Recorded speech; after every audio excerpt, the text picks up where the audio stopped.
What's up, everybody? Welcome to Solution Seekers. As you know, my name is Kelly. I hope everybody is well. I'm sitting here, as you can see, in the wonderful city of Phoenix, Arizona. It's been 5 days, I think, so far of just rest and relaxation. I'm supposed to start building a website, but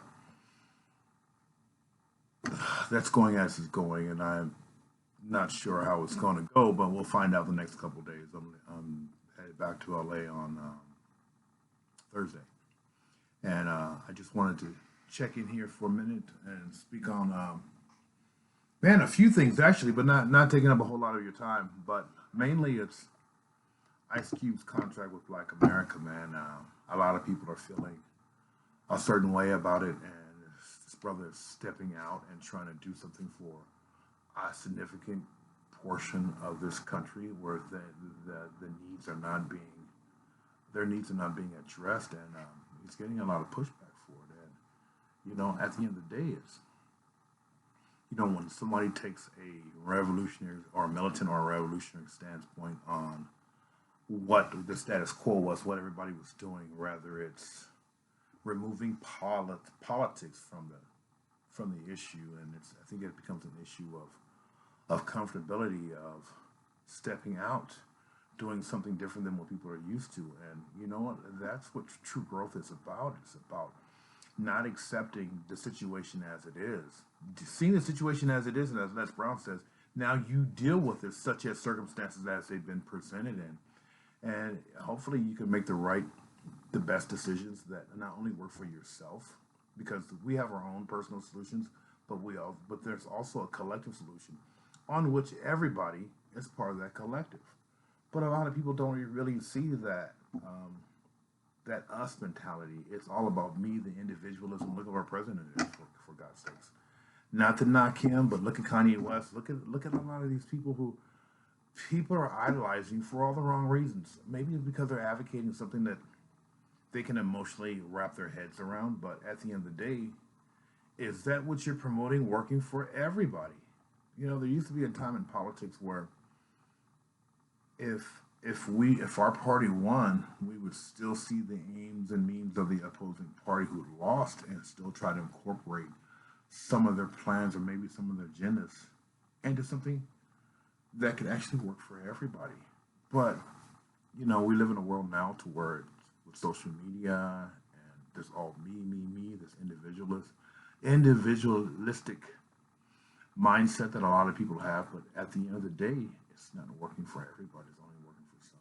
So what about everybody else? Are they just supposed to support you when they need you, when you need them, but then when they need you, there's nothing there for them because it's all about me.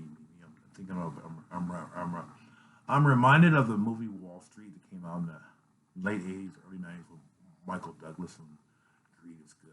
And I think that's where we're at today in this world. Is everybody's greedy for everything, and they're not willing to give up. What about being selfless? What about doing something for somebody else? To me, and I can only speak for myself. From my experience, that's where the true quality of value is in life. It's not about having this material excess because that shit can be taken away at any given time, or somebody can steal it, it can get destroyed, you can fire, burn your house down, all that shit. Somebody wrecks into your car, somebody robs you for your personal belongings, But what about that what about those intrinsic attributes? And that's what I think Ice Cube is doing. He's putting his whole career online for something that he feels so vehemently about trying to accomplish. And it's it's depressing as a black man to see so many people giving him grief because he went to the other party. He went to the other party. He went to. I mean, myself, I can give a shit about the Republicans or Democrats. Both of them are just politics at its core. Even from the start of politics, was all about divide and conquer to seize power. It comes from a French word that means polishing, policing, something anyway. But it's at the end of the day, what about the individual that's out there suffering on the streets right now? I'm in Phoenix right now. They have a homeless problem. It's not as bad as California, but there's a Republican governor. So they're talking about these Democratic states versus Republican states. Why can't we just have a state of people? You know, it makes complete sense to me. But then I'm not trying to be the demigod, and that's what it seems like we're at today. I try to get too political on my channel, but I just wanted to chime in on something with that because at the end of the day, politics is going to be politics at the end of the day, and it doesn't work for anybody unless you're at the top. Unless you're somebody who's advocating, or a lobbyist, or a large corporation who's a big donor to either one of those parties. Now, they will throw some crumbs your way, but you know, at the end of the day, if you're going to vote for somebody, you better be getting something for your vote because your vote actually means something because that's the only time you're really important to them. And then once you do vote, you need to back that up with okay. We voted for you. You have these block of votes. So what are we getting for? Because politics is all about getting something. It's never about giving because they don't do that. They just give them modern day politics. They just give themselves something, or they give their friends something, or the people who got them into power. Typically through money, not so much by blocks of votes. But if you're going to vote for people, because in some areas in LA, they don't even have street sweepers. So most cities in LA County, they will have you have the parking on the other side of the street, so the street sweepers come and sweep the streets. But in South Central, they don't have that. But also, as well, is that those people who live in those areas are not going to City Hall and advocating. We want our streets clean. We're paying taxes. Every time the sales tax, gas tax, we're always being taxed and we're being overburdened. And, and for what? Maybe call me different, but I like to see that, it's never about me, but it's that collective energy that I'm more concerned about. And that's why I always try to do that, to do my best to try to hopefully put somebody in a better situation. God knows that I've always, prior to 2012, I always lived at rock bottom and I was content and very happy there.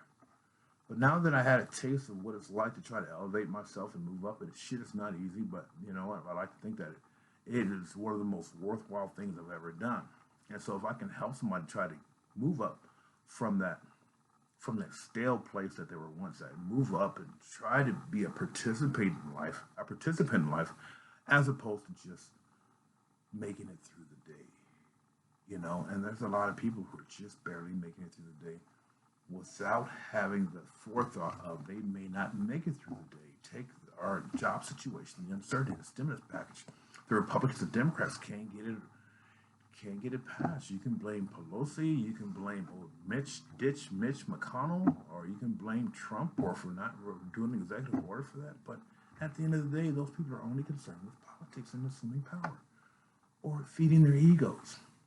But yet, people are still falling off. People can't feed their families. People are losing their houses. People are getting evicted. People are, the domestic violence rate is at an all-time high. The suicide rate is at an all-time high. Drug addiction, alcoholism is at an all-time high. And all for what? The people saying that they care about you. But when they say they care, your words don't mean jack shit, but your actions sure do. That's what I'm concerned about. I had to get away for a week. I have this neurological issue, and I'll as well have some spinal issues, and it's just getting the best of me because it's very difficult and hard for me to stay optimistic in the face of looking at everybody and say, oh yeah, I'm celebrating life today, even though inside I want to fucking die because this pain and suffering. But you know what? At what choice do I have but to deal with it? It's never what happens in life that ultimately is my greatest concern about. What the fuck am I going to do about it? That's what I'm always worried about, and that's what I focus on. And now it takes me to some low points, but you know what? Those low points don't last. But what am I going to do about those low points? What's my process? And in 2020, it's not about a process anymore. It's about enlarging that perspective. It's about enlarging that spirituality that helps me kind of manage through those hurdles, those bumps, and those wacky places that pain and discomfort will take you. But at the end of the day, as long as I have the ability to go through this stuff, I like to consider myself to be blessed because I know a lot of people this year that don't have that opportunity.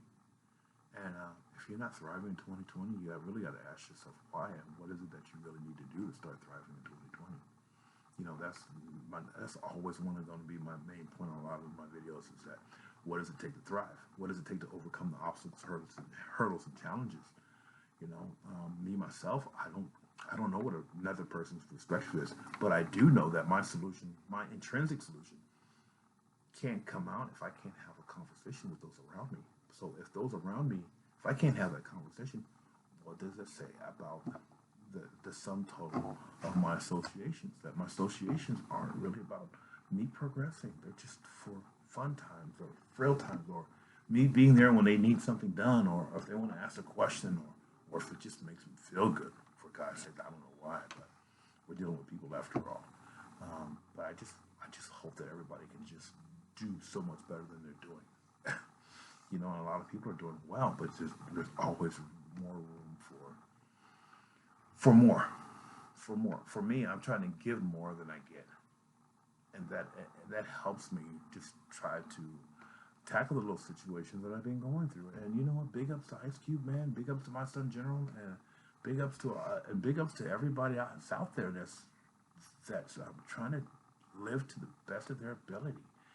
And if you find yourself lacking in some area, I would implore you to take a deep look inside yourself and ask yourself this: what can I possibly do to change this situation? Because can nobody change your situation for you? If somebody wrote you a check that took care of all your financial needs for the rest of your life, the problems would not stop. So it comes back to that question again.